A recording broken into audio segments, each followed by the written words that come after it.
anak-anak, pada video kali ini kita akan belajar tentang teks eksplanasi.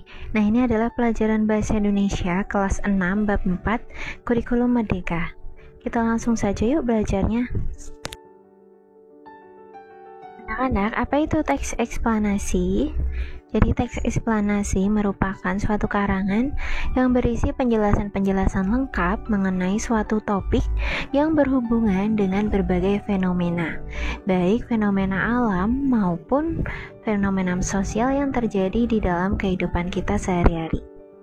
Anak-anak, tujuan teks eksplanasi adalah untuk memberikan pemahaman dan wawasan secara jelas kepada pembaca. Maka di dalam teks eksplanasi itu harus memuat proses, sebab, dan akibat suatu kejadian.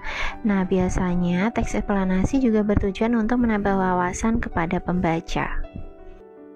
Ciri-ciri teks eksplanasi. Anak-anak, jadi teks eksplanasi itu memiliki ciri-ciri, yaitu yang pertama bersifat informatif.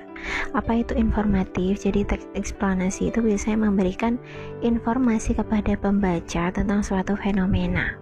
Kemudian ciri yang kedua, teks eksplanasi itu memberikan penjelasan. Jadi isinya berupa penjelasan tentang fenomena, lalu berdasarkan fakta. Jadi fakta yang benar-benar terjadi. Kemudian teks eksplanasi itu tersusun secara logis dan juga terstruktur. Kemudian teks eksplanasi itu menggunakan bahasa yang formal dan juga objektif. Jadi secara umum bisa dimengerti oleh semua orang. Anak-anak, struktur teks eksplanasi itu memuat 3 hal, yaitu yang pertama, terdapat pernyataan umum. Nah, pernyataan umum ini berisi fenomena umum yang akan dibahas dalam teks tersebut. Misalnya penyebab perubahan iklim. Kemudian ada deretan penjelas. Nah, ini berisi penjelasan detail mengenai proses terjadinya fenomena. Jadi ini misalnya mengenai penyebab perubahan iklim, nanti pada deretan penjelas ini semuanya dijelaskan penyebabnya apa saja. Misalnya ada kalimat penjelas tentang efek rumah kaca, pemanasan global, penebangan hutan, dan masih banyak lagi, kalian bisa jelaskan pada isinya. Lalu ada penutup. Nah, di penutup ini kalian bisa membuat kesimpulan atau pendapat singkat mengenai topik yang sudah dijelaskan. Nah, sekarang bagaimana cara menulis teks eksplanasi anak-anak?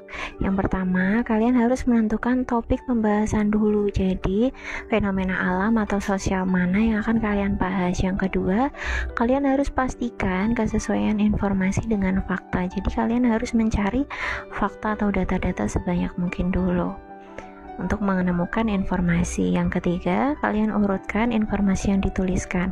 Nah, ini kalian bisa menggunakan 5W1H atau menggunakan kata tanya apa, di mana, bagaimana, kapan, dan seterusnya. Lalu yang keempat, menggunakan bahasa yang baku dan kalimat yang efektif. Jadi bahasa yang kalian gunakan itu bahasa yang formal dan kalimatnya itu jelas, tidak bertele-tele, dan mudah dipahami. Anak-anak, ini adalah contoh dari teks eksplanasi, yaitu proses terjadinya pelangi. Nah, pada strukturnya yang pertama ada judul dulu ya. Di sini judulnya proses terjadinya pelangi. Kemudian ada penjelasan umum atau yang tadi pernyataan umum, yaitu pada paragraf pertama. Kemudian ada penjelasnya, kalimat penjelas, yaitu paragraf kedua, ketiga, dan keempat. Lalu ada kesimpulan anak-anak pada paragraf terakhir. Nah, jadi seperti ini anak-anak, kalian bisa baca contoh dari teks eksplanasi di sini. Nah, sekarang bagaimana cara meringkas teks eksplanasi anak-anak? Yang pertama, kalian harus membaca dulu keseluruhan teks dengan cermat, ya. Lalu kalian pahami makna dari setiap kalimat dalam teks. Kemudian kalian bisa menemukan kalimat utama atau mencari kalimat utama atau gagasan pokok dari setiap paragraf. Lalu kalian juga bisa membuat pertanyaan yang mengandung unsur 5W+1H atau adik Simba ya sekarang. Kemudian coba jawab pertanyaan tersebut agar mendapat informasi yang penting dari teks yang kalian baca. Anak-anak, sekian pembelajaran kita kali ini tentang teks eksplanasi. Semoga kalian bisa lebih paham. Jangan lupa tetap semangat belajar dan sampai jumpa di video berikutnya. Jangan lupa like, comment, dan subscribe ya.